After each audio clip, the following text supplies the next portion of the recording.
And welcome back. Scientists in the U.S. and Switzerland have announced an amazing revelation that supports the biblical story of Adam and Eve. Researchers say a new study shows all modern humans are descendants from a common father and mother who appeared on the scene 100 to 200,000 years ago after a cataclysmic event almost wiped out the human race.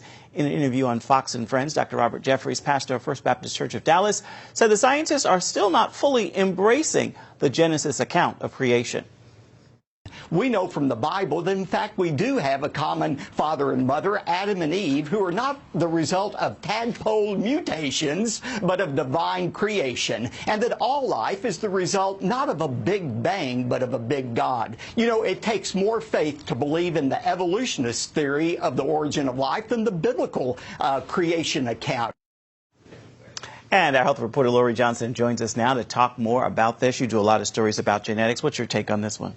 Well, it's really fascinating because ever since scientists began mapping the human genome about 15 to 20 years ago, we've learned all this information about DNA. We solve crimes using DNA. DNA is very, very reliable. So this is really great. It's almost quote unquote proof that the Bible is true. And my own personal take on it is I hope it's going to cause some people to believe who otherwise wouldn't have. We see in the Bible that one of Jesus' disciples, Thomas, wouldn't believe until he had proof of it, and he got that proof, and then he believed. Of course, we know that Jesus said, blessed are people who believe without who seeing. Aren't seeing the proof, and that's where I fall in this category. I always believed in a biblical account of Adam and Eve, but now this is sort of proof, and there is some sort of cataclysmic event that happened before this happened.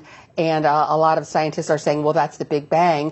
And some Christians say, no, there was no such thing as a Big Bang. Other Christians, for example, Franklin Graham, say, yeah, there could have been a Big Bang created by God that caused all this to happen. And I'm in that camp too. But it's really fascinating to see all these things uncover that we see in the Bible. And another thing recently, and I was talking about this on the 700 Club earlier this week, and for our viewers who missed it, it's on our webpage, cbnnews.com, is this whole notion of epigenetics, where scientists find out that you can have bad behaviors like smoking or stress, and not only does it affect yourself in a genetic DNA type of way, but your ancestors, your grandchildren, great-grandchildren way down the line. And scientists are like, oh, this is such a brand new revelation. And those of us who are familiar with the Bible are like, not really. I mean, the Bible talks about the sins of the father being passed down from generation to generation. So once again, scientists are proving the Bible to be correct. And, you know, a lot of people say science and Christianity are opposing poles, but not really. No, the more you dig, the more you find that's not the case indeed. What are some other scientific studies that carry biblical tie-ins, you think? Well, I just keep uncovering these. And again, you know, the scientists are like, oh my gosh, I can't believe we found this out. And I'm like, you know, anybody who reads the Bible knows this is true. For example, they're saying that stress is one of the worst things for your health. And one thing that relieves stress, one of the best things for your health, is forgiveness. And, you know, we know that Jesus commands us to forgive. Another thing is not to worry. We know on the Sermon on the Mount, Jesus says, don't worry. And we know that worry is so bad for your health.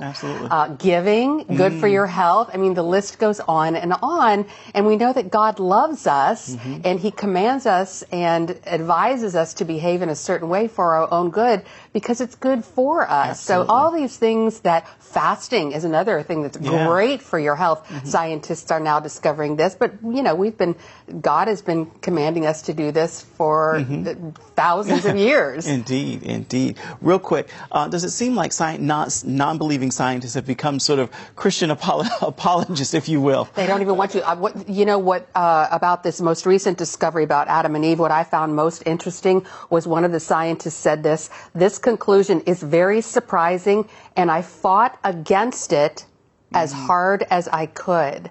In other words, this is a scientist who didn't want this to be true, but it is. And so, you know, that testimony speaks volumes. Indeed, indeed. God promises to watch over his word to perform it. Indeed, Lori, thank you. You're welcome. Well, still ahead, CBN sits down with a CBS White House reporter who says the mainstream media has a credibility problem and how he says they need to fix it. Yesterday was the first White House briefing in weeks since a CNN reporter was stripped of his press credentials following a heated exchange with President Donald Trump. The White House fight with CNN highlights the growing dissatisfaction with media in America. CBN's David Brody spoke with CBS White House reporter Major Garrett about the state of the media and his new book about the Trump administration. It would be an understatement to say that President Trump's first 2 years has been a roller coaster. And that's why Major Garrett's new book pretty much sums it up with the title, Mr. Trump's Wild Ride, the thrills, chills, screams, and occasional blackouts of an extraordinary presidency. And if you did it well, your ratings would be much better. A major driver of this ride has been the love-hate relationship between the White House and the mainstream media, or as President Trump calls them, fake news. Garrett says it's not just the president who has a problem with the media. When the public is asking those of us who are frontline reporters who can they believe, they're essentially saying, we're not sure we can believe you. That's our problem of our creation. And we have got to own up to that, and we have got to reverse that trend line. That's one reason the battle between CNN's Jim Acosta and the Trump administration over press passes and decorum has Garrett's attention. I am, as what they say in the legal community, an interested party. Because I work there. I'm on the same front row that Jim Acosta is and that CNN is. Garrett says it's a fight that Trump and CNN President Jeff Zucker want. But I do think Jeff Zucker and Donald Trump want to have this fight on behalf of not just these serious and underlying legal questions, but on their own reputational relationship to one another. This week, the White House laid out certain ground rules for reporters during press conferences. While Garrett sees himself as a neutral observer, he does believe the Trump administration has a good point. The CNN position is also, to a certain degree, absolute, that there's no limits on the decorum in the White House.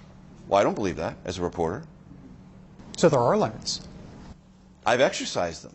Garrett explains an encounter during a Rose Garden event. He had the microphone in his hand, ready to ask a question, and then Trump said no and called on the reporter behind him. Was I giving up my First Amendment rights? No. The president said, no, not you. It's his press conference. That example is just one of many that keeps Garrett covering this wild ride. As a passenger, whether as a correspondent or author, he felt it was also his job to cover the ups and downs responsibly. I'd covered 3 presidents before, and it felt to me as if the country was getting the impression that because this is so different and comes at us so differently, maybe the typical powers of the presidency don't still exist. Well, they do. And maybe things aren't getting done. They are. Garrett's reporting style follows the just the facts trademark, and his book follows that example, recounting the issues with no dreaded anonymous sources. Everyone's quoted by name. Everyone is quoted by their title and by what they saw and what they saw happening. Purposeful. Purposeful. There are books about Trump written for the pro-Trump crowd. There are books written for the anti-Trump crowd. Yes. This book is written for fill in the blank. I've told my best friends as I was writing the book, my greatest fear is that it will not love the president enough and it will not hate the president enough. You are terrible. You are really terrible. You don't mean that. You don't mean that. No, I do mean it. And as Trump runs the country, Garrett will continue to report on one of the most important times in political history. We had 113 million Americans participate in the midterms. 49.2% participation rate, higher than any year since 1966. This country cares about this time politically, and we're sorting it out. Garrett hopes voters will look to his book that tries to do just that, sort it all out in a fair and honest way. David Brody, CBN News, Washington. Still ahead, everyone's favorite basketball-loving nun is back in the news. Coming up, how Loyola Chicago honored its biggest fan. The Loyola Chicago basketball team is honoring its biggest fan, a 99-year-old nun known around the court as Sister Jean. Her full name, Sister Jean Dolores Schmidt, was awarded by the team with her own ring from the Final Four tournament Tuesday. She received the ring on the court before the team took on Nevada. Sister Jean has served as the chaplain for Loyola basketball's team for more than 20 years now. ESPN says she's the team's most tweeted about member of the organization. Congratulations, Sister Jean. So nice to see. Well, that is going to do it for this edition of CBN News Watch. Remember, you can get more of our exclusive coverage of the issues you care most about, always at cbnnews.com. We love to know what you think about the stories you've seen here today. You can do that by emailing newswatch@cbn.com. Make it a wonderful Wednesday, everybody. We'll see you right back here tomorrow.